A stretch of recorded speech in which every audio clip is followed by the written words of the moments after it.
Good evening. I'm Jim Ludis. I'm the Executive Director of the Pell Center, and it's my pleasure to welcome you all out on this warm and glorious night in early March in Newport. I want to really thank everybody who's been a regular this winter, enduring some of these icy nights to come out for these events.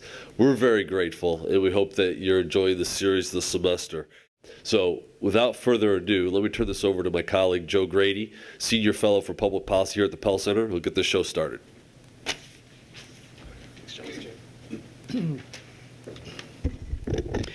Well, I'd like to echo Jim's thanks and gratitude and welcome.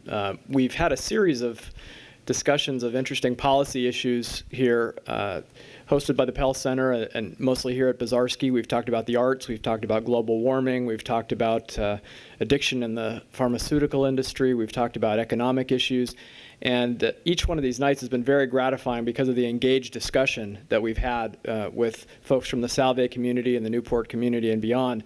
So I'm very glad to see you all here, and I'm looking forward to your input in tonight's discussion following our excellent panelists.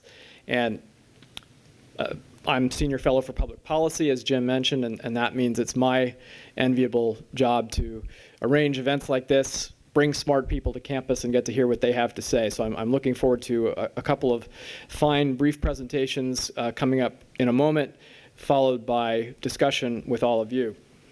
I'm going to tell you just for a few minutes about some of the background I bring to this particular issue. So prior to coming to the Pell Center, I've spent roughly 15 years working with nonprofit advocacy organizations around the country, trying to help them figure out more effective ways of talking to their audiences about their issues. I'm a linguist, and working with colleagues from other fields such as public opinion and anthropology, I've spent a lot of time doing research into how people, in particular Americans, think about a given topic, whether it's global warming or the arts or nuclear security, and trying to identify ways of talking about the issue that might be clearer or more compelling. So I'm just going to say a few words about my experience in this particular area.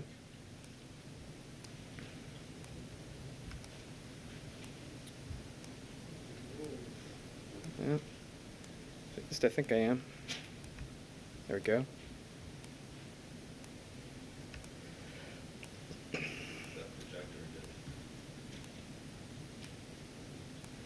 There we go. Thanks, Joe.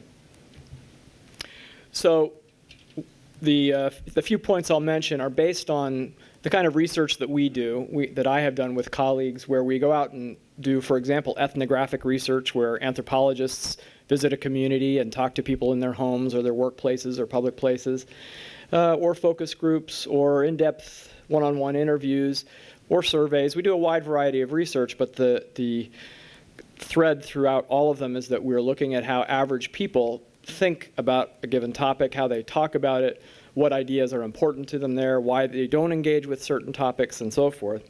So having talked to some hundreds of Americans about topics related to healthcare and the issues we'll be talking about tonight, I just want to put on the table a few ideas, and I should add the caveat that the research that I'm going to talk about that I did with colleagues was some years ago now, much of it up to 10 years ago, but I think some of the themes will still be relevant to tonight's discussion. So the first theme is that, by and large, the predominant way that the people we spoke with looked at the issue of healthcare and health coverage was as a consumer. In other words, they were concerned with their own access to good coverage, they were concerned with how much they paid for it, they were concerned with whether they might lose it, whether there might be better options available at some point, and so forth. So very much the same attitude that we bring to any other important purchase that we make. So maybe health coverage is a significant, an unusually significant purchase, but essentially most Americans that we spoke with tended by and large to think about the issue in terms of these kinds of questions that a consumer would ask, as opposed to, for example, thinking about a public health perspective. What would be the best approach to ensure the best overall health for my community or my state or the country? So as opposed to a public health perspective, they took a consumer perspective. And there are very many other perspectives they might take, such as the rights of individuals. So some policy advocates tend to focus on the rights of individuals. But the average people, the average Americans that we spoke with, of whom there were hundreds, tended very strongly not to take that perspective. A few did, but the vast majority looked at it from, again, this sort of consumer perspective. Another very related pattern was that people tended to talk and think about health coverage in terms of something we ended up thinking of as a vertical relationship between the company, the insurance company on one hand, and the individual, the insured, on the other. So I have a relationship with my insurance company. I pay them money. I call them for advice or information when necessary. They call me or send me benefits or ask me questions. But it's an individual vertical relationship, as opposed to the organizations that we were working on behalf of think a lot about the horizontal relationships, so to speak, among Americans, among citizens, among the insured people who have the insurance of a given company. So these people's risk is being pooled, and that's how insurance works. Or from a public health perspective, there are reasons why we should think of pools of health and averages across populations, so forth. So there's a wide range of sort of horizontal relationships that insiders think about and that insiders believe are very important to smart decision making about healthcare. But for average people, it comes down mostly to this single individual vertical relationship. Another finding is that even then, even 10 years ago, the idea of socialized medicine, which we're going to hear about more tonight, was quite a hot button. So, Narodi Partia Yediny. So I like to use my Russian when I get the chance. But the idea of socialized medicine was one that quickly took the conversation in a particular direction. It was kind of a hot button idea, a hot button way of seeing the topic, and it derailed certain kinds of things that we might have wanted to consider. So these were some of the patterns that we saw strongly, and one of the goals we realized might be important if we want to make good decisions as a country or as a state is that we ended up deciding it would be helpful to get people into what we called reasonable mode, where they're able to do more than just take a stand. I'm against that idea, I'm against that group of people, people like me want this, people like that want something else, and instead to move into something that we thought of as reasonable mode, where people could actually consider what was going on, the pros and cons, and maybe ways of improving our situation. And just to give you two examples of ways we ended up talking about the issue that proved to be helpful to get people into reasonable mode, one of them was we pointed out that when fewer people are insured, it's sort of as though there are pillars missing from a structure, because part of what makes an insurance a health coverage system work well and be financially sustainable is that people of a wide range of health are participating in it. And if everybody's chipping in from the healthiest to the least healthy, then it's a financially sound structure that can take care of the health needs of all people concerned. When people are not insured, when they're not part of that system, they are essentially missing pillars who the rest of us end up paying for through various kinds of taxes and public emergency health services and so forth. So this idea of missing pillars was a way of getting people into a reasonable mode where they were able to consider the problem without immediately getting into sort of a fight mode and think about what reasonable solutions might be. One final example, we talked at times about the idea that we have built infrastructure in this country for various reasons. We build infrastructure in our communities, we build roads, we build bridges, and extending the idea of infrastructure, we build other systems such as our school systems and water systems to provide for needs that we feel everybody has, postal systems and so forth. And in a way, might it make sense to at least consider the idea that we could build an infrastructure that would provide health coverage, not necessarily the doctors, but at least the means of providing health coverage on the financial side. So when we talked about this idea of infrastructure, not everybody agreed, but they were at least willing to take an honest look at the idea and consider the pros and cons. So one of the ultimate goals in all of this work was to look for ways that a wide range of people that come at the topic from different perspectives and have different default views of how things should be handled, how can we have a constructive conversation across those groups? And I hope that some of what we'll hear tonight from our two presenters will help us into that kind of a discussion of how we ought to be talking about these issues and where we ought to go. So without further ado, I'll introduce our two panelists. We're lucky tonight to have two experts who've spent considerable time thinking about the exact issues that we're going to be talking about. First, we're going to hear from Robert Hackey, who is director of the Health Policy and Management Program at Providence College, and also author of Cries of Crisis, Rethinking the Healthcare Debate, which we'll be hearing about tonight. And next, we will hear from Richard Holtzman, Associate Professor of Political Science at Bryant University and author of the recent article, The Enduring Narrative of Socialized Medicine, Oppositional Rhetoric and Obama's Healthcare Reform. So we'll hear from our two speakers, and then please do stick around for an interesting and lively discussion following the presentations.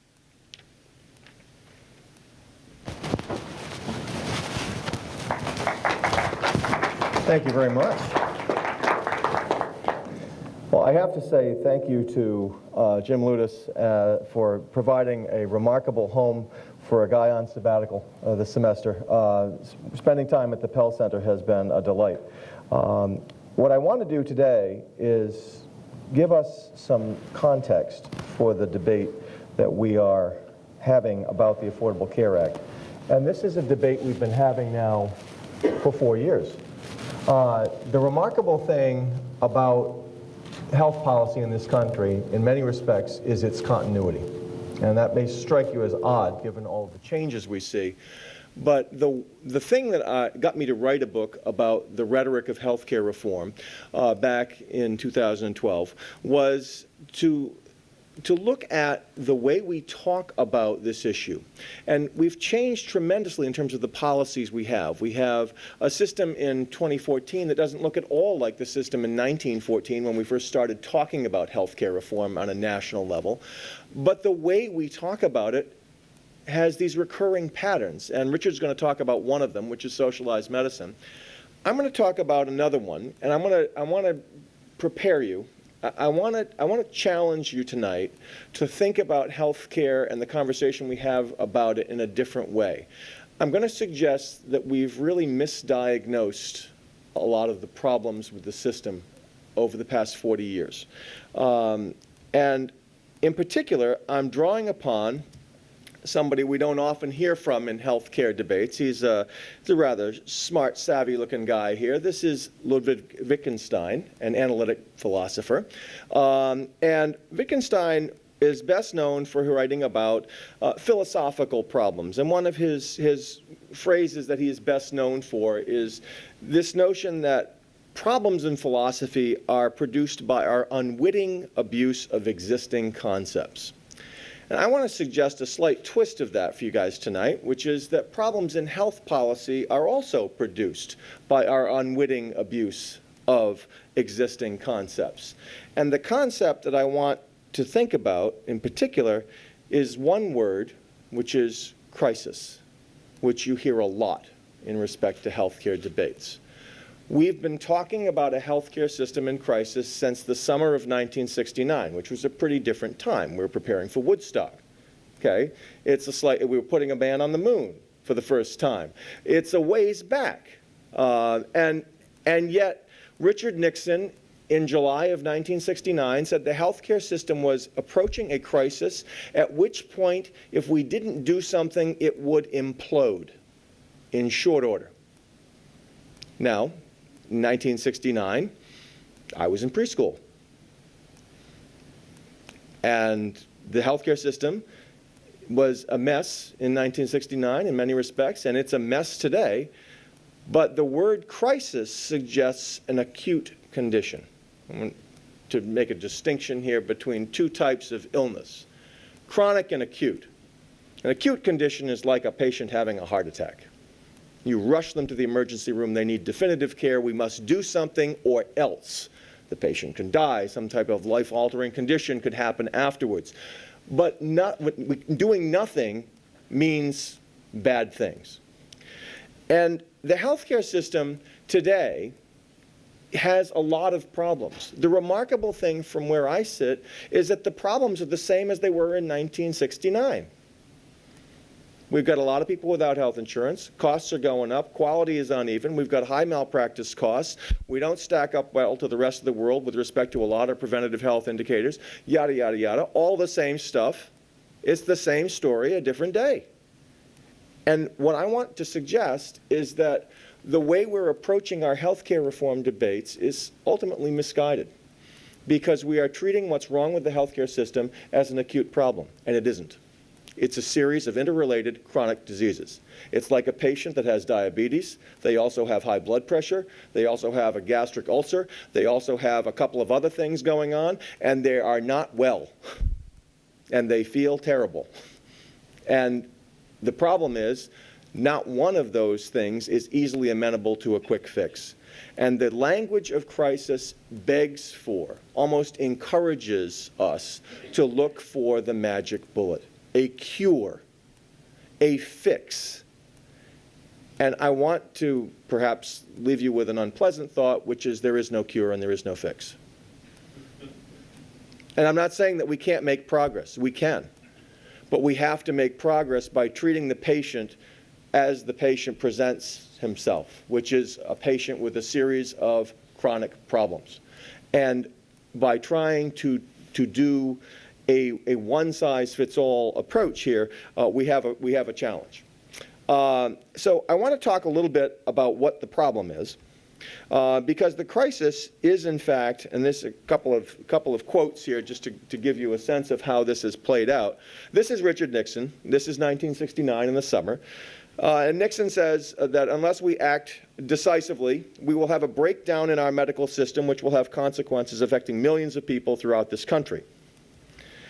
Now, if we fast forward to 2008, almost 4 decades later, we get a Republican also using the same language of crisis. John McCain used a slightly different metaphor, kind of channeling a little Hollywood here. A perfect storm of problems that, if not addressed by the next president, will cause our healthcare system to implode. And last but not least, his Democratic rival in 2008, John Edwards. The American healthcare system is broken for too many of our families. To fix this crisis, we don't need an incremental shift, we need a fundamental change. And we've heard the same rhetoric from President Obama. We've heard the same rhetoric from a lot of folks in the years since this. Why? Well, one basic issue. This is Exhibit A for a lot of folks. Cost. Notice the trend. We have ups and downs, but mostly ups. And the trend is steadily upward in terms of our healthcare spending as a percentage of gross domestic product. If you think of gross domestic product as all the stuff we make and sell and use in the American economy, the pie, healthcare's slice of the pie is getting bigger every year. And healthcare inflation has consistently outstripped overall prices. So that's bad news. Another piece of bad news. I'm really full of joy tonight, I know. So another piece of bad news is, and again, notice the relative consistency here. This is the number of people who are uninsured, non-elderly. We take out folks on Medicare because Medicare is in effect a universal insurance program for folks over 65. And so when we look at the non-elderly population, more than 40 million Americans have been uninsured for the better part of 2 decades now. And we've had upward fluctuations in bad economic times, and things come down a little bit in good economic times, but consistently we've been looking at 40 million plus Americans without insurance. And so when people talk about a crisis, for a lot of Americans, this is a language that resonates. If you're uninsured, you see a crisis. If you are a person who's trying to pay for those bills for your employees, or trying to pay for them for yourself, this looks like a crisis, because for you it may be a matter of life and death. But as a policy prescription, I would suggest have a different story. Now, we've had a lot of publicity, and I'm not going to talk a lot about the rollout of the Affordable Care Act in my discussion here tonight. Happy to chat about that afterwards. We're seeing a lot of negative attention paid to the law we passed 4 years ago. And unless you've been living under a rock, you've probably seen this as well. This is a very, very interesting piece of social legislation. I'd like to make a couple of quick points. It is the first major piece of social legislation to pass on a purely partisan basis in the United States. Not a single Republican vote was cast for this bill. And that is a major departure from every other piece of social legislation we want to think about. Medicare Catastrophic Coverage Act back in 1988, the Medicare Prescription Drug Bill in 2003, Medicare itself, welfare reform in the 90s. I mean, we could just have a litany here. Bills have had more or less bipartisanship, but there's always been some bipartisanship. Not here. This was a line in the sand. The other thing that is remarkable is that this bill is as divisive today as it was when it was passed. And a lot of folks thought it would ultimately, people would get used to it, people would come to terms with it, et cetera. It is not so. And I want to show you a couple of quick slides on the most recent public opinion surveys, which were done last month by the Kaiser Family Foundation. And I'm going to come to those in just a moment. Before I get to the public opinion, I want to just leave you with this notion that part of our problem, a good part of our problem, is rhetorical. We need to bring people together. And that's one of the things I think is so remarkable about the Pell Center and why I'm so thrilled to be here. Because as I listen to Joe, and I'm so looking forward to hearing what Richard has to say, and thinking about the upcoming event on Story in the Public Square, Pell Center is doing something that not a lot of folks are doing, and I don't understand why. We are talking about how we talk about policy. We're talking about stories, when the stories we tell matter. Because most of the public doesn't follow the nuances of health policy or any other policy issue in great detail. They're not reading Congressional Budget Office reports. They're not downloading documents from think tanks and reading daily briefings. They're not. They are interacting with policy issues on a much more casual basis. And for most of us, we interact with policy issues by telling stories. And policies ultimately are shaped by the stories we tell. And so the key is we've got to tell a good story, a story that resonates, a story that people believe. And we typically use symbols. And one of the biggest symbols is one that Richard's going to talk about, which is this notion of socialism. I'm going to talk about a related one in a moment, which is another kind of American reframing of that, big government. Okay? When we think about healthcare as an example of, quote, big government, that primes people to think about the issue in a certain way. When I think about the issue in terms of missing pillars, as Joe was describing, you know, and talking to average folks about what we'd like for a healthcare system, I get different responses. The framing of the issue matters. The story we tell helps people to understand the issue. And so we really need to persuade the public that we, A, ought to cover everybody, and that we ought to cover everybody in a particular way. And if we can't persuade the public that we should do those things, we've got to get a better story, if that's our goal. One of the biggest challenges that we face right now really ties back to this notion of kind of retrospective voting that political scientists often talk about. And the classic question that frames this is what Ronald Reagan asked the American public in 1980. And this is during the presidential debate, and again on the campaign trail. Reagan turned to the public and said, "Are you better off now than you were before this guy was president?" Pointing at Jimmy Carter. And so for Americans today, we are asking a similar question. And I think one of the challenges we're facing is the American public is not answering this question in the affirmative. Most people do not think they're better off now than they were 4 years ago today with respect to health care. And I want to give you a couple of slides to illustrate that. This is a slide looking at public opinion over time. And if the print's a little small, so I'll read it for you. As you may know, a health care reform bill was signed into law in 2010. Given what you know about the health reform law, do you have a generally favorable or generally unfavorable opinion of it? And this question starts the month after the bill was passed in 2010, and it's been asked every month since. So we have a time series here. And one of the most remarkable things for me about the time series is to look at the consistency. There are ups and downs, but the people who are in this orange color, the unfavorables, there are more of them now than there were in 2010. Back here in 2010, July, 1/3 of the public, a little more than that, didn't like it. Now we're around 47%. It's been as high as half. And the people who like the law, the blue line, they're pretty much consistent, except that we've eroded a bit over time here. And the people who are undecided, they don't know what they think of the law, that's been pretty consistent as well in terms of the overall proportion of the population. So basically, we're stuck in this holding pattern. Now, why is that? Well, when we ask a slightly different question, we get an interesting answer. Do you think the country as a whole will be better off or worse off under the healthcare reform law, or don't you think it will make much difference? The proportion of people who think they're going to be better off, that the country is going to be better off, has steadily eroded over time, over the 4 years. From 45% down to 34%. And we've had ups and downs here, but we're hanging in the 30s for the past year. The proportion that thinks we're going to be worse off has always been in the 30s, but has consistently been in the high 30s and has recently bumped up to the low 40s. And the people who don't know, there's about a quarter of the American public that's living under a rock. They don't know what's happening. They're not sure of what to think of any of this. Okay, but this is a political problem. This is a big piece of legislation. This is the president's signature piece of legislation.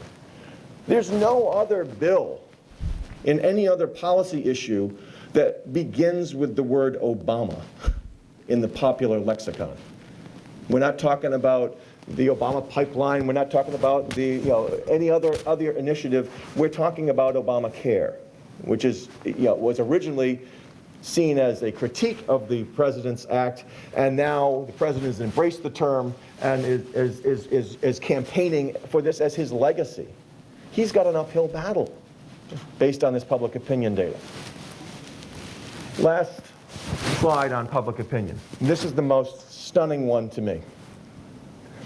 The law, as you know, was designed to get people health insurance. And the principal beneficiaries of the law are people who are uninsured. People who are already insured, relatively few things change. But if you're uninsured, there are new options to get coverage.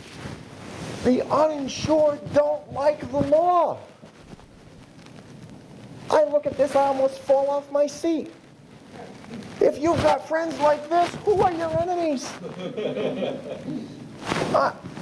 56% of the uninsured say that they have an unfavorable opinion of the law. That is stunning. Because people who are insured are not feeling it in many cases. This is your target population. These are the people back in the day when Chancellor Bismarck in Germany is going to come up with the very first health insurance bill. The idea was we're going to cement the loyalty of the working class by doing this awesome thing for them, and they will love us for generations to come. Social Security for Franklin Roosevelt was the same kind of thing. It was this awesome bond that would be paying political dividends into the future. Not here. So what's going on? Well, we're seeing the same divide play out around the country. Many of us, if you live here on Rhode Island, you may have a slightly different view of reform because our state is all in with both feet.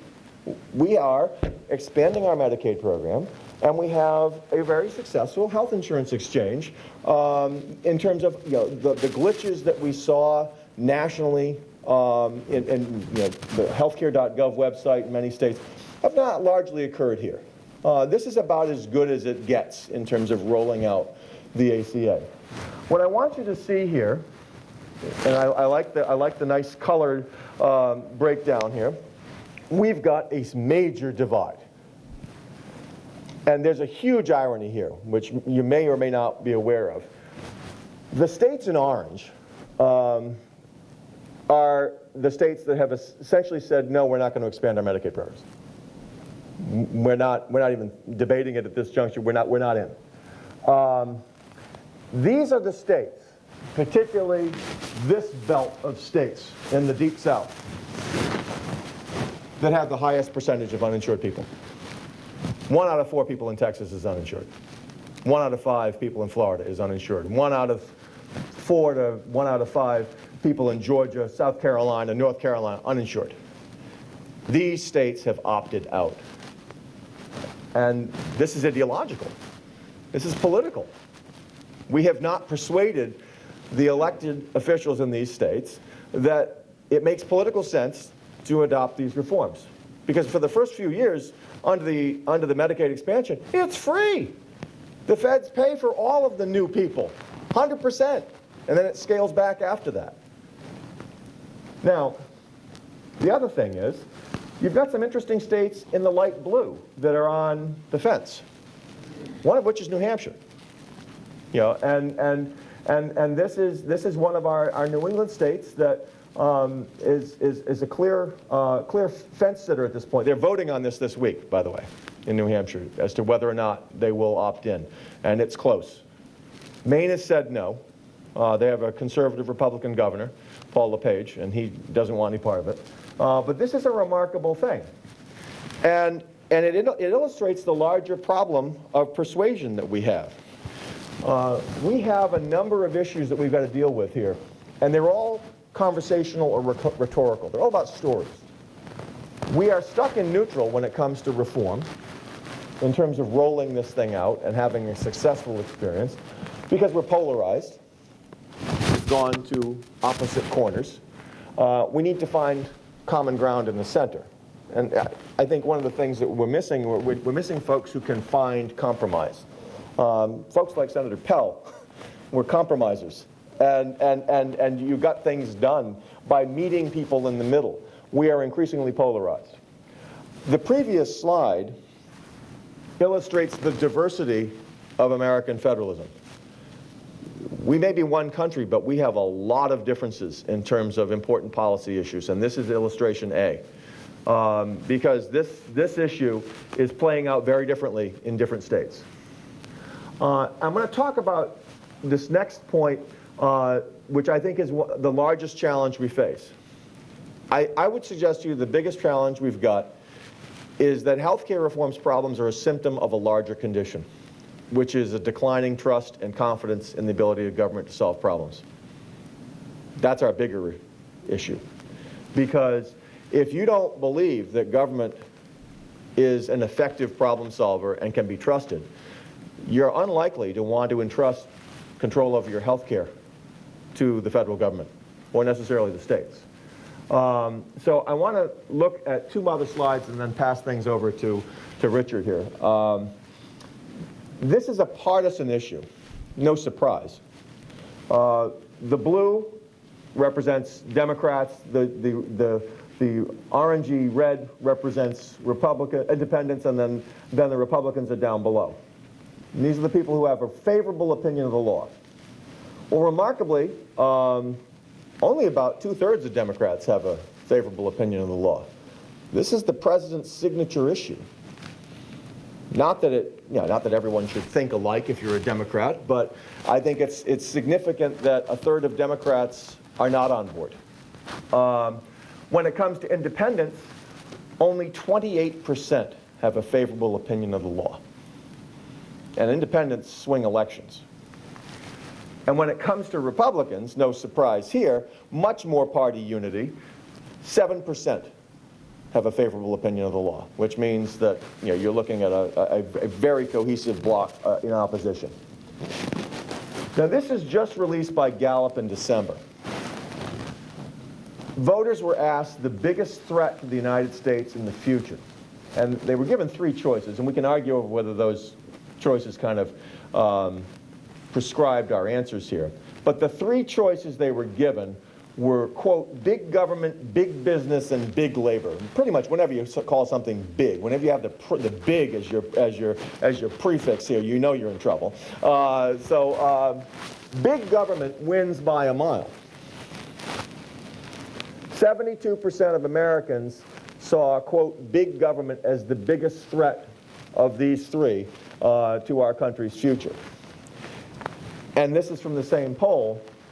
Remarkably, 56% of Democrats agreed with that. Now, I expect, given the traditional free market values of the Republican Party, that we would have a substantial number of Republicans on that side of the fence. The fact that 56% of Democrats also identified big government as a larger problem is a major challenge for us. And so one of the things that I want to leave you with is this. The rhetoric of crisis is, relatively speaking, new. It comes to us with Richard Nixon. Prior to the 1969 speech, people didn't talk about a healthcare crisis in the United States. They talked about progress, a need for progress, a need to fix things, a need to work on things. Both Harry Truman, who campaigned for national health insurance, and Lyndon Johnson, who ultimately passed Medicare and Medicaid, both of them argued the system could and should be improved. Neither of them ever used the word crisis. Okay? Going back to Franklin Roosevelt, going back to the progressive reformers in the early 20th century, crisis was not a word that was seen describing the American healthcare system. There were critical issues that we needed to pay attention to, but not a crisis per se. And so one of the things that I would suggest is that we need a new language for healthcare reform. And I suggest to you that 4 decades of using this phrase, a crisis in healthcare, is enough. If the idea was that it was going to galvanize action and get people to take healthcare reform seriously, it hasn't really done the job that we had asked it to do. We need, and this is from the concluding chapter of my book, we need to convince policymakers and the public that reform is not only needed, but it represents the next chapter of the American story. The principal challenge is not the development of an ideal plan. It's much more fundamental and hence more difficult. The future of reform lies in convincing the public that progress is possible and that government must be a part of the solution. If we can't do that, we are going to be stuck in neutral for a long time. So I'll look forward to chatting with you guys after. Thank you. And thank you all for coming. I appreciate you sacrificing some of your night to come hear us talk about healthcare, Obamacare, and the language of healthcare. And thank you so much, Bob, for your presentation. And I'd like to sort of try to pick up and respond to some of these issues that Bob raised. You know, Bob talks about this issue and views on this issue being intensely divisive. And I'd like to try to explain some of those polls, not directly, but how can we make sense of those things? And Bob had a nice list there, but I would like to reiterate one of his larger points, which is it's about language, and it's about a very powerful story. And this powerful story is about socialism, actually, about socialized medicine, or at least what Americans take to be socialism. And let's see, open up my my slides here. Thank you. So there's our socialist president, Barack Obama there.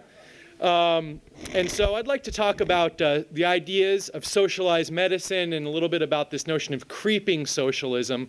And I thought I'd really focus in on the language by giving you multiple examples, and then when we get to the end, maybe try to make a little bit of sense, draw some conclusions about what we see here. So I wonder if you will go back in time with me. We'll start here relatively in the present, and then we'll work backwards. So you might have read about this. This is from a member of the House of Representatives. He was tweeting this from the floor of the House just prior to Barack Obama's 2014 State of the Union address. And this is his tweet. On the floor of the House, waiting on Commandant-in-Chief. Yes, that is how our members of the House spell. The socialist dictator who's been feeding U.S. a line, or is it a lion? This is from Representative Weber, who's from Texas. Let's go back a little bit further in time and hear from another representative, 2009, when the Obamacare proposal was put out. Representative Fleming from Louisiana called it a crazy deep dive into socialism.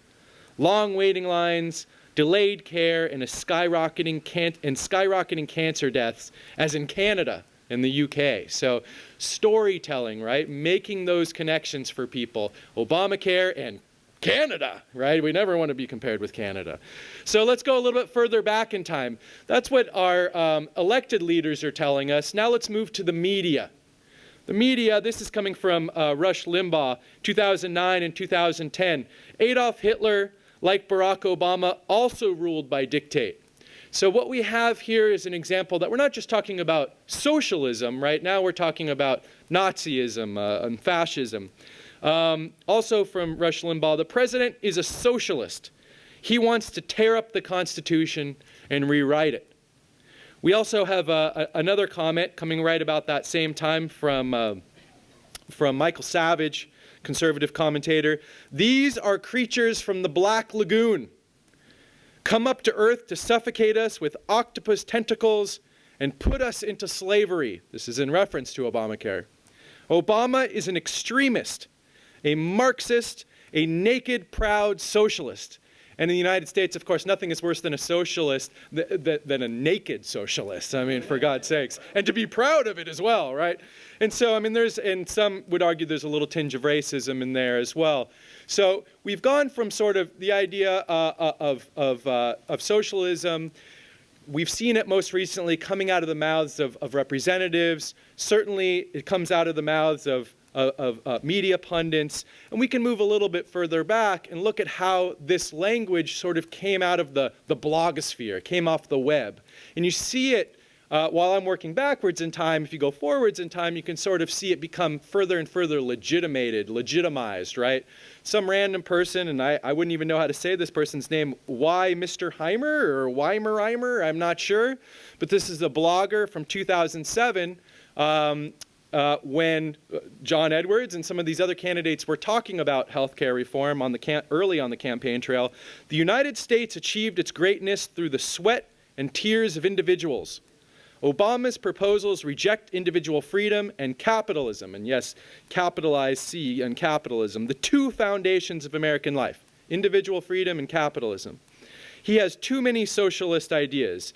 This is Obama's, and I love this part, socialo-fascist government takeover of healthcare. I've never seen that word prior to that. I haven't seen it since, but it's a great word, right? I wish I could say it better. But the idea here is that, and I think we're going to get right back to what Bob was talking about, this fear of big government, is the idea that somehow there's something to this idea of healthcare reform that stands in contrast or in tension with or against the ideas of individual freedom and capitalism, or even more importantly, the sweat and tears of individuals. And so that's what I'd like to talk about today, the idea of sort of this Manichaean split, the sort of, the good and the bad, that we have two choices. We either have big government or else we have hardworking individuals, taking advantage of their freedom. But I'd also like to go further back in time, because there's some grounding to this. This is not something that just emerged in terms of Obamacare. We also saw it in response in opposition to what was then called Hillary Care, right, coming out of the Clinton administration. We can trace this back to Reagan. And, not that Reagan, right? Government is not the solution to our problem. Government is the problem. But that Reagan, right? The handsome young devil Reagan. This is from 1961. This was an LP. This was a record. And this is the cover of the record. Ronald Reagan speaks out against socialized medicine. It was called a coffee talk. And the idea was that this LP was distributed to women who would meet together for coffee in the afternoon and discuss socialized medicine. There was a bill that was being debated in Congress at the time that was pushing Medicare. So this comes out of, and I apologize for the long quote, but this is from that LP. What's wonderful about the internet, you can go and you can listen to Reagan give this speech. It's about a 12-minute speech, but I pulled out a few pieces. So one of the traditional methods, this is Reagan speaking, of imposing statism or socialism on a people has been by way of medicine. If the Kine-Anderson Medicare bill passes, and this is what was being debated in Congress at the time, behind it will come other government programs that will invade every area of freedom as we have known it in this country. And so this is the idea of creeping socialism. This is an idea that was talked about by Eisenhower a little bit, but really comes from a philosophical thinker and economist named Hayek, Friedrich Hayek, who talked about the notion of creeping socialism, that you won't really see it coming, right? It'll just be one step. First it'll be medicine, and then it'll be something else, and then it'll be something else. Such reform will curtail Americans' freedom. Soon your son won't decide when he's in school, where he will go, or what he will do for a living. He will wait for the government to tell him. We are going to spend our sunset years, and this is how he ends his speech, telling our children and our children's children what it once was like in America when men were free. And so the idea here is it's building on this notion of creeping socialism. It's building on the notion of big government. But what you see here is something that was picked up again and again as time went on: fear. Fear. The idea that big government equals a destruction of individual freedom, and that's fear. Now, this is actually not where it came from earlier. We can go even further back in time. Bob had mentioned Truman. Truman tried to pick up on a thread of what had failed to be passed during FDR's administration. Originally, there was health care included with the Social Security bill. He later jettisoned it for fear that that might sink the program and it wouldn't get passed. So he cut it off, and Truman tried to pick up with that in 1945, and then again when he was reelected in 1948. In 1945, as he was pushing healthcare reform, we received information from the American Medical Association. This particular bit was on a pamphlet that they distributed, and it was actually in the waiting rooms of doctors. And so the pamphlet asked, would socialized medicine lead to socialization of other phases of life? Lenin thought so, and of course Truman as well, right? He declared socialized medicine is the keystone to the arch of the socialist state. Right? And so we have this very clear association between the role of government in medicine and socialist thought. And so the reason I'm here, I guess, is to make some, make some proposals. I don't have the answer to this question, but I'd like to try to offer a few possibilities to explain what's going on here, right? How did we get here? Why do we have this idea, and how has it been so entrenched in American discourse and American political culture for so long now? And I would like to start out with one clear point, and it's exactly what Bob had just said in the form of saying language matters. I'd like to say narratives or stories matter. They matter to politics. In fact, they probably matter more than anything else in politics. The stories we tell ourselves, the way we understand reality matters. And we understand reality through narratives or through language. And really, those narratives are the building blocks of our conceptions of political reality. They help us provide meaning. So if we see something, it doesn't naturally have any sort of built-in, established meaning to it. We place meaning on it by the stories we tell. And these narratives, what they do is they often jettison complexity. They simplify things for us. They help us make sense of things. And so these narratives, by simplifying, they're also satisfying for us. So, I mean, as human beings, we don't necessarily do very well with complexity. The world is, Bob had sort of said, this is not a problem that's ever going to be solved, right? And I think that probably makes us existentially a little bit uncomfortable. Wait, what do you mean there's no answer to it? And I try to get across to my students, many of whom 18, 19 years old, we talk about different policy issues in American politics, and I say, look, we're going to keep arguing about this forever. We can have progress, we can make this better, but there is no one answer. There may be parts of answers, and there may be many of them. But what these narratives do is they make us feel better, right? They simplify things. They strip reality of ambiguity and nuance, because ambiguity and nuance and complexity can be disorienting and can be very unsatisfying for us. Because these narratives are satisfying, they hook us. They grip us, right? There's something that we don't want to let go of.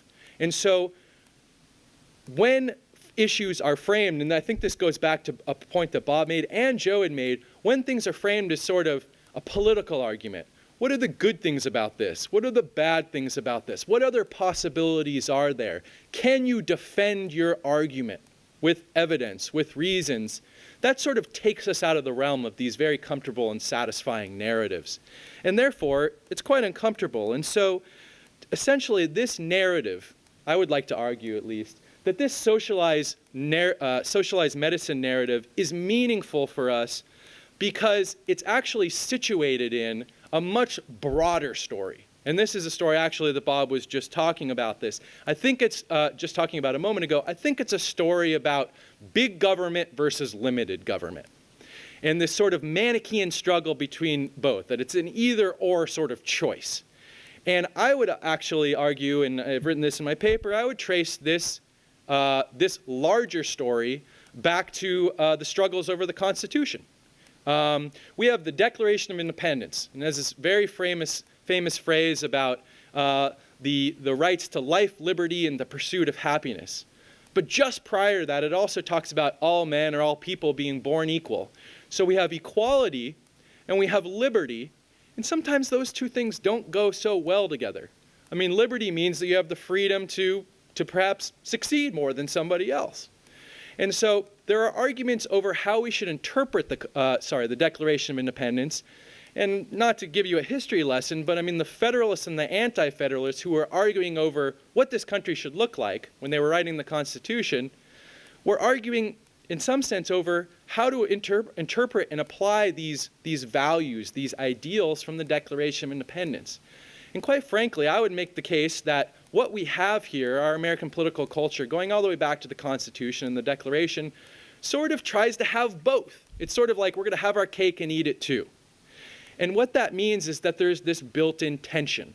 There's this built-in tension between a commitment to equality, which is for the most part guaranteed by a big, if you want to call it that, or more active government. We saw that during the Civil Rights era. And also this commitment to freedom, which means government better get out of my life. And so we have this built-in paradox or tension in American politics. And I think that what we see with the socialized medicine story is some very well developed political savviness in the sense of saying we can tap into this fear of big government. We can make an argument that basically says that, you know what socialized medicine means? It means big government and it means a lack of individual freedoms. I think that this notion of big government and there's struggle between big government and limited government opens up the door to all sorts of things. And I think the argument about socialized medicine is just one of them. We see this play out in a lot of different areas as well. We see it play out in terms of taxes. We see it play out in terms of regulations of businesses and so on. I would trace them all to this much larger, complicated, and tension-filled paradoxical story that we have about American politics. And I guess to leave you with one point, these linguistic constructions, I mentioned that they satisfy, by simplifying, but they last, and they have their ability to last because they're able to tap into something that really is fundamentally American. And we say, well, what does socialized medicine and the accusation of socialized medicine have to do with being fundamentally American? Well, what it does, I think, really, what it really does is it taps into this notion of this struggle between, or this tension between equality and freedom. And so therefore, it makes sense to people. It makes sense to people at some sort of emotional level or intuitive level, not at sort of a rational argumentation level. And you see this, I think, for instance, with the fact that even after, we have claims of socialized medicine going all the way through the 40s, the 50s, the 60s, the 70s, into the 80s. But even when Hillary Care is introduced in the early 1990s, the wall has fallen, right? The USSR ceases to exist. But yet the argument about socialized medicine still has, its cachet. It still has a powerful approach. So what's going on is that we're not really talking about socialism. We're talking about this complicated notion of what it means to be American, or the way that we understand American government. So I have a few other things, but maybe I'll save it for our conversation because hopefully you have a lot through my head right now. But I would like to give you the opportunity first to make any observations or ask questions of anyone on stage. So anyone have an initial thought or question? Yes, please. Hope I can get this out correctly. My story is national health, and I'm not sure I'm using this word correctly when I refer to Great Britain or France or Germany or Israel or I think even Korea, and these are some of the countries that I'm thinking of. They have a system that works, sometimes not perfectly, but works to, I think, care for most of their people. And when things, you can say, oh, well, things may go wrong there. But none of those countries, none of them say, let's use the American system. Let's have a third party in there who looks at insurance and looks at profit, not your health. So I think this is something to consider. Why can't we look at our system and say, it doesn't work well for the individual, for their health? Why can't we choose something as those countries have done? You want that? Go ahead. I would actually echo things that Richard mentioned in his presentation. I think that's a great question, and I think it is one that, if you look at things from an American perspective, those countries have a much clearer commitment to social equality, and there's a sense of social solidarity among the population that I don't think we see to the same extent here. The notion that these are basic rights isn't questioned. Here it is. And I think the tension between that notion of liberty and the notion of equality that Richard was describing, it also plays out with this tension with the marketplace. What's the proper role of the marketplace? In the United States, the marketplace tends to be predominant, and government has to justify its claim to intervene. In many of these other countries, that's not the case. Sorry, I think we're going to try to replace a microphone here. I'm not sure which one's making the noise. Sorry about the noise. I'll point out in the meantime that in the kind of research that I've done in looking into how to create a constructive conversation with Americans on a wide range of topics, very often one of the messages that is included in the mix has to do with comparison to other countries, how other countries handle anything from food systems, agriculture, healthcare, education, security issues, and so forth. And in all the efforts that we've made to try to draw those comparisons in a constructive way, we've almost 100% of the time been disappointed to find that Americans assume, even in the face of evidence that our system costs us more, leads to worse health outcomes, et cetera, yet people's default sense, thanks to the kinds of stories in our heads that Richard was talking about, people have the story that says, well, we do it that way because that's the American way to do it. And that's what's made us the greatest country on earth, and that's why we have freedom. And so they tend to naturally associate a critique of the American way of doing things with a critique of America and American identity, even when the comparison is actually a much narrower practical one.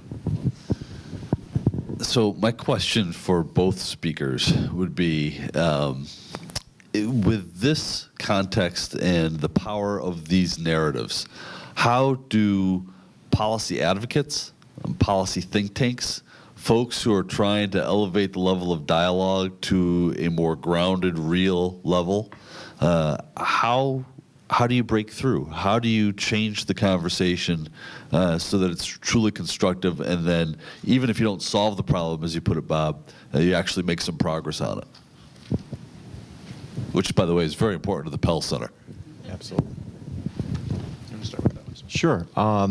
In response to your question, Jim, I think part of the question is about changing the narrative. We have had examples. The crisis narrative is a fear-based narrative. It inherently goes right along with we're like two sides of the same coin here tonight, and this is we're very complementary in terms of the things we're talking about. And fear of socialism or fear of big government is not that far from fear that the system is going to collapse if you don't do something. They're all based on fear, and fear is a powerful emotion. And political narratives often appeal to fear. Something bad is going to happen if you elect X. Something bad is going to happen if we don't do X. And we fill in the blanks, and fear motivates, which is why it's appealing. we have had examples where we've changed the narrative, and clearly, Lyndon Johnson was an example of that.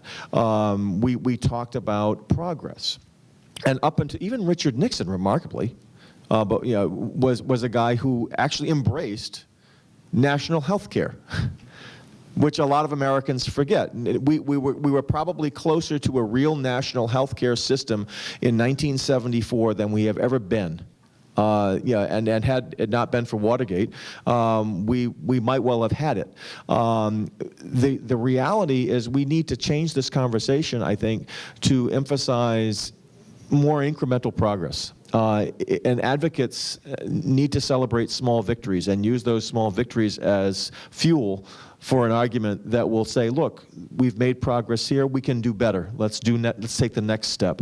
I think right now we're in a very difficult political setting. The public is inherently suspicious of government. And that's not just government at the federal level, it's government writ large. The argument that Richard was talking about surfaced literally last week in New Hampshire. State legislators are talking about expanding Medicaid, and socialism is on the agenda. I mean, the Soviet Union is dead and gone. And the threat of kind of worldwide communism that was motivating those conversations in the 40s is not real for us. I mean, I'm not saying that there aren't threats in the world, but that notion of creeping socialism, it's not about the Soviet Union. It's not about the Red Menace. It's about us. It's about our psyche and our view of government. I would just add. Not sure if that's on. It's okay. I would just add one more thing to what Bob said, is I don't necessarily see in the near future, at least, sort of the tide turning back the other way. I mean, you said in your presentation that there needs to be a different story told about progress through government. I'm not sure I agree in the sense that I think many things that we think government does today, effectively or ineffectively, is actually not done by government. And so if you look at the healthcare system, I mean, there's these claims about, socialized medicine, and this is a very market-based program. I mean, it could be a great boondoggle for the private insurance companies. I mean, we'll see how it turns out, but I think they're licking their lips, But also, if you look into some of these things, Edward Snowden, well, did he work for the NSA? No, he was a contractor, and you start digging further into it, they're all contractors, and so actually there's not much government there. And so I think perhaps the first step for I was going to say liberals, but nobody calls themselves liberals anymore, but I mean maybe Democrats, is to sort of pull back the curtain and actually say what you think is government is not actually government, and vice versa in places where you are benefiting, that there is government there, I mean, in terms of just the fire department coming to your home when it's on fire, these sorts of things. And so I think there needs to be a more honest discussion, not necessarily reframing it on what government can do, but really talking about what government is and where it isn't. Sorry, get back a little further. Absolutely. This thing. Trying to articulate my thought, but I don't think that the primary problem is the narrative. I think if you look at one of your early charts where the medical was 5% of GMP 30 or 40 years ago, around the 60 to 16% now, basically, that's a problem that has to be solved immediately. And to me, it's how do you deliver these services more efficiently? And the efficiency is not part of the narrative, which I don't think either one of you addressed. To me, efficiency is a single-payer system, which is a Democratic issue, tort reform, which is a Republican issue, and these are two of the major contributors to bringing more efficiency. And I'd like to hear your view as to what are the other factors, and is this, do you agree with it? I would agree with you that if you were to look anywhere else in the world, you could find a better model for designing a healthcare system than the one we have. We don't have a healthcare system. We have a non-system. It's an accidental creation. It's not a conscious design. Every other country decides what they're going to spend in a year. We add it up at the end of the year and figure out what we spend. There's no budget. And so the system, one of my favorite topics of conversation in my health policy classes is about doctors and paying providers and how that affects what we spend. Uwe Reinhardt, who is a Princeton economist, has often talked about health policy as the allocation of lifestyles to providers. The decisions we make determine how doctors get paid, and in effect how much doctors and hospitals and nursing homes and pharmaceutical companies and all those other people make in a private system. And you are right, it is a largely private system. And I think one of the really important points that Richard made earlier was talking about this tension between big government and limited government, and as if they are mutually exclusive. It's not the question. It's what role for government. The government's got to have a role. I think, in answer to your point about Canada, for example, Canada is a remarkably efficient system. It provides universal coverage. Their health outcomes are better than ours. They spend less. They go to the doctor more.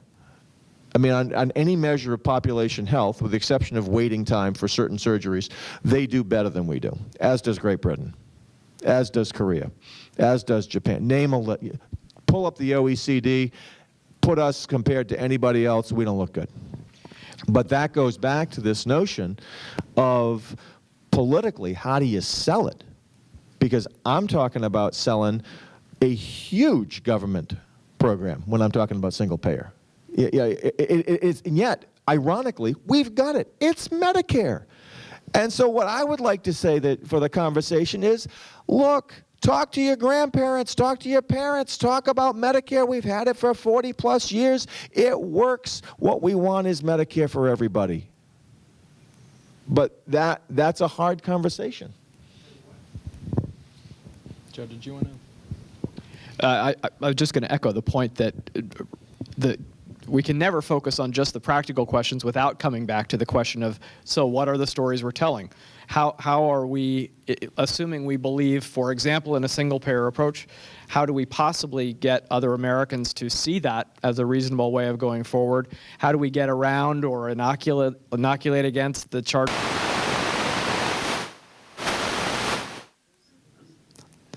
I was about to say socialism. I can see what was going to happen when I said socialism. That was the censor button. Yeah. So it always really does come back to the stories that we tell. And I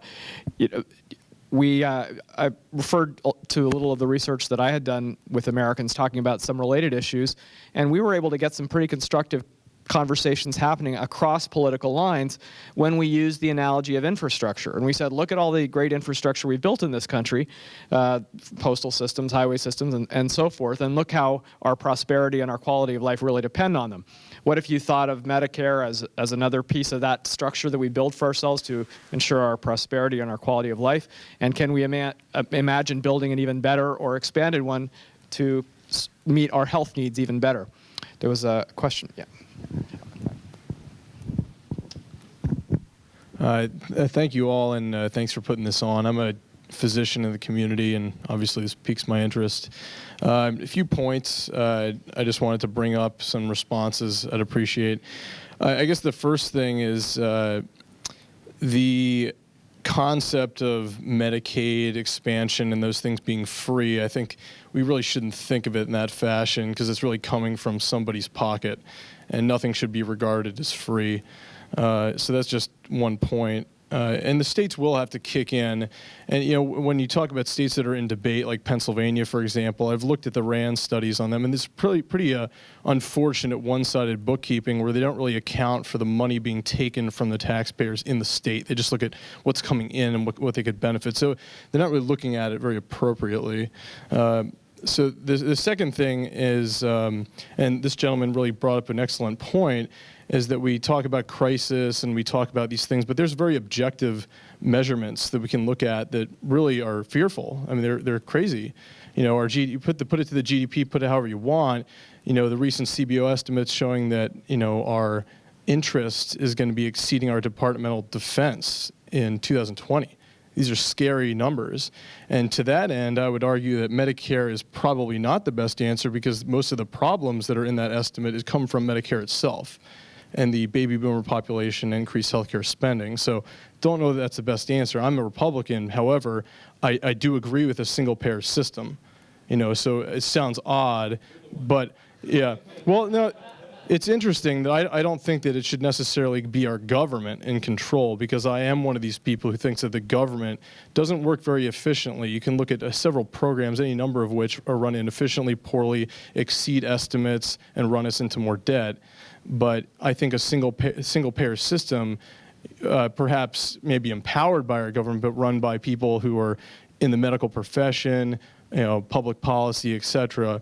Economists, healthcare economists. You have people like, you know, for example, the Institute of Medicine. They've put forth very impressive numbers as to how to decrease healthcare spending, but that's not part of the solution. Those private people, they're not part of the solution in this. And I think if they were in control of that single payer system, could do it.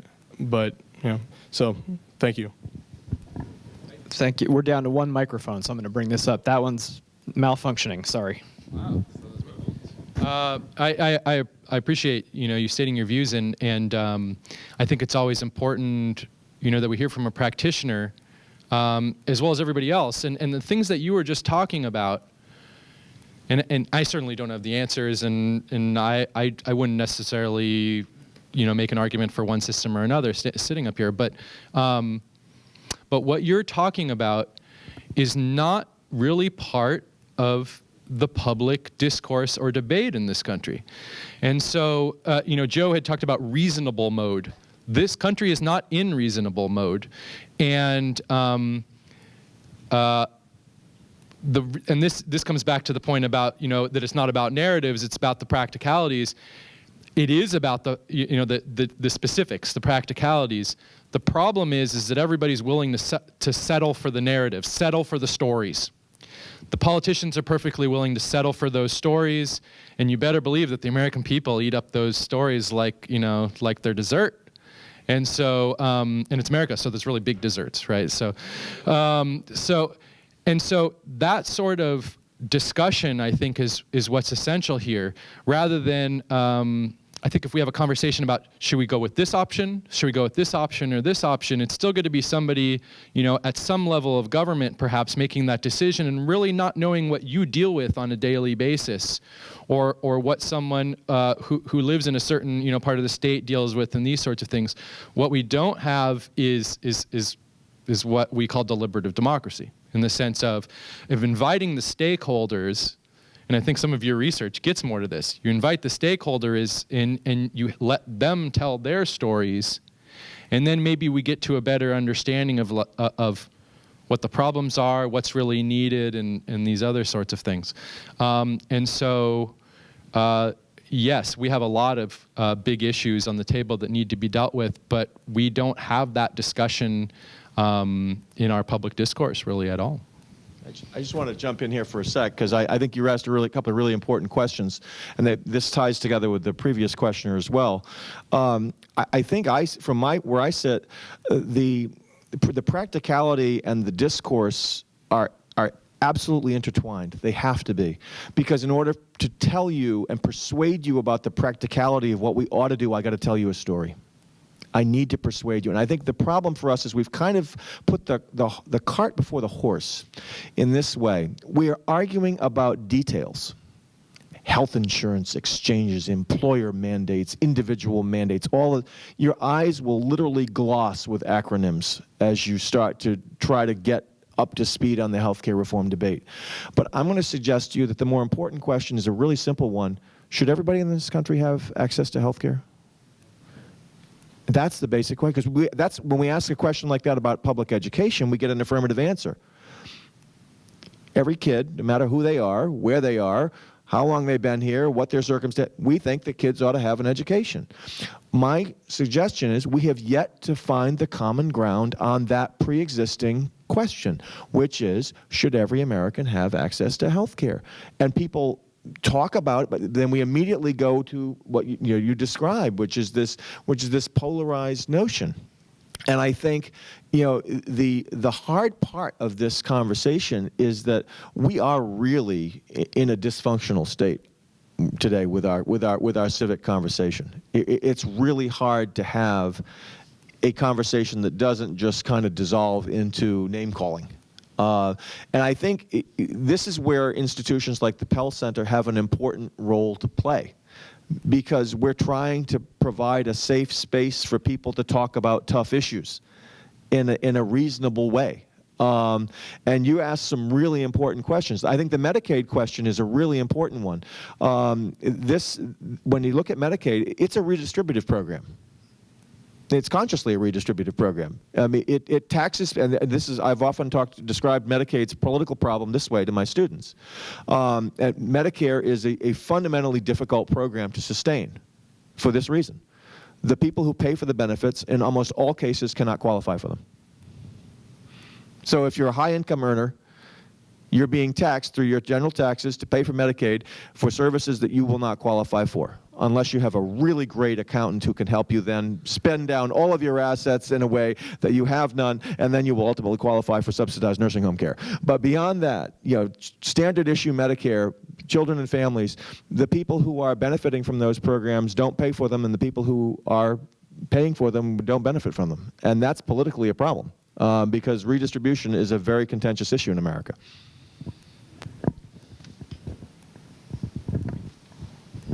Hi. I just wanted to pick up on the discussion as referring to public discourse and thinking of right now how polarized it is and how there's a lack of discourse, how politics affects that, and how information is exchanged through stories and creates the narrative. I was wondering what you each thought about this perspective, which is that in addition to the polarization in politics and in the country, what do you think, if any, there is an effect from the media? That where are people getting these stories? How are they informed? They're getting it from the media, on the internet, newspapers, television, talking heads. And to me, it seems like that's a huge influence, because that's where your average person is going to glean any information. And it was interesting, Richard, you had mentioned, I think referring to Snowden, well, if you dug a little further with digging, but most of us don't dig. We're going to take what we see, and we're busy. We don't have time to investigate. Maybe we don't do this for a living, that type of thing. And if you are reading stories from people who have a particular point of view, and if you would go to, say, those websites that are in line with what you feel is your basic philosophy, you'll keep searching those out. You'll search out the websites, the TV programs, the talking heads. How much do you think all of the media, basically, and how the public is informed is affecting the dialogue, the lack of discourse, all of that?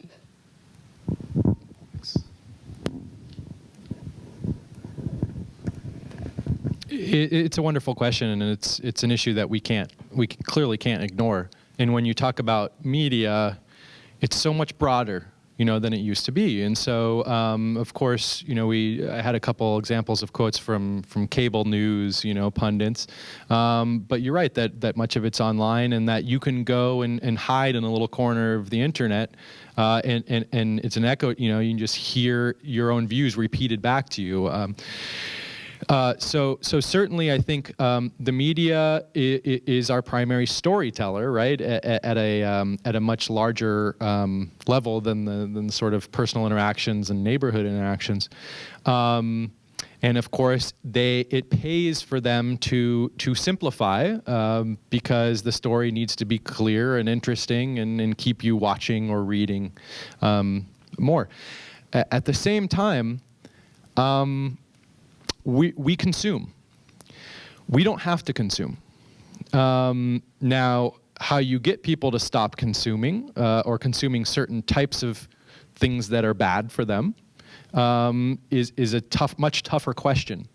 And so I think it's very easy. I think there's plenty of blame to spread around, quite frankly. But I mean, I think that it's a deeper problem than just the media. I think it's yes, we don't have time. We say, to dig a little bit deeper, but we could. What do we have time for? It seems like, and I'm as guilty as anyone, but we don't have time for anything, anymore.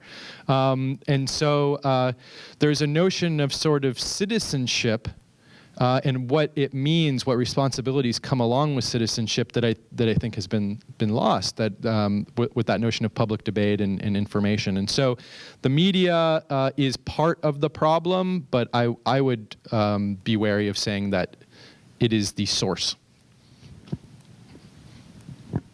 I'll just add briefly that the media are partly channeling the stories that are coming from somewhere else. So if socialism and socialized medicine are a powerful story that are now circulating throughout our culture and being propagated by the media, but the media didn't necessarily invent that story. What we might need are other stories that can compete with the crisis story and the socialized medicine story, but lead to more constructive results. And so one of the aspects of leadership that we need, whether it's from elected leaders or leaders of foundations or advocates from the nonprofit world, we need better stories. We need stories that have the opportunity to emerge into the media and reshape our discourse, leading to more constructive outcomes. A couple things. One, I agree with a couple of other folks that probably it seems like the most efficient system would be a single payer, but I also understand previous comments that there's a whole set of problems that brings up as to relative to bringing costs down, who decides how much the doctors get paid, how much, all that. But aside from that, speaking of the narrative, stories often, even if we disagree with them and they're patently false, usually have, like stereotypes of people, have a kernel of truth. And one of the things all your graphs showed was when they first rolled out Obamacare, it was kind of like, never mind Republicans, let's talk about Democrats and independents. Everybody was sort of, well, maybe this will work, unsure, about 50-50. As the rollout proceeded and turned into, was fumbled badly, let's just put it that way, everything went downhill. All the public perception went downhill. Well, it went downhill because they did a bad job. And so even though the rhetoric and the stories are important, but if you've got a little truth to it, the fact is that nobody in the federal government is really, Paul Ryan talked about it, but nobody really wants to mess with Social Security. That's because it's a great story, and it really works. So it's very hard to attack it. I'd love to. I couldn't agree with you more. First of all, the rollout was a train wreck. I mean, that's polite. I mean, after 3.5 years, this was not the way to roll out your signature program. And the problems and I think there's a real unfortunate piece of this for folks who are committed to healthcare reform, because it's the story is being retold every time the bill is amended. Because we had a difficult time with the website. It's not really about the website. It's about the capacity of government to do the darn thing well. All of us have daily experience using websites that work. I never had the little ball of death looking at me when I'm on Amazon. It allows me to shop, and I one click and it arrives 2 days later. Prime shopping, I'm telling you. Okay, I go on to Expedia, Orbitz, they work. And so people expect it to work. When it doesn't work, it undermines their confidence in government's ability to get the job done. More specifically, I think the president's promise that, I'm sure everyone heard this, if you like your coverage, you will keep it, was a really difficult period for this story that the administration wanted to tell. First of all, you get off message. It's not about the story of, look at how many people are getting coverage. It's now about, oh my gosh, who's losing coverage as a result of this? This was not what was supposed to happen at all. And so one of the things I didn't get a chance to talk a lot about was the qualities of a good story. One of them is what we call narrative fidelity. Does it feel true? Does it reflect your daily experience? And one of the things I think in terms of messaging, and that a lot of folks who do corporate messaging were really critical of the administration's handling of this in October and November, because for the first couple of weeks, the Secretary of Health and Human Services, the President, others would say, it's fine, this is a little blip, it's a glitch, it's a problem. It's a train wreck. And it's not working, and you need to own that it's a train wreck and it's not working, and then you can talk about how to fix it. The problem we've seen in recent months is that we keep chipping away. Each month, there's a new delay. First, it's the employer mandate pushed back. And then that's not been pushed back for another year. Then it's the individual mandate that's been pushed back. And now that's going to be, and there's a question as to whether we're actually going to assess the penalties that are supposed to be due as of March 31st for folks who don't have insurance. We're pushing back a lot of these individual pieces. Every time you push back and say, we're not ready, we can't do this yet, it undermines the cohesion of the bill. And I think the public confidence in this is not improving. And I think you're right. There's more than a grain of truth to that.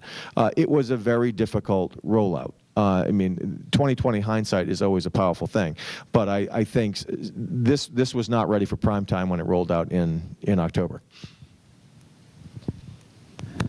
It's actually kind of interesting that the warnings from the opposition to the legislation that you both talked about had to do with loss of individual freedom and a massive government takeover of our lives. And yet the actual story, once it rolled out, was government incompetence. Government can't do anything. Well, which is it? Are they supposed to be capable of taking over our lives and destroying all individual freedom, or can they just not get anything right? We're actually at the end of our time. So I want to thank everybody for their very thoughtful questions and input, and let's thank our speakers one more time for visiting us.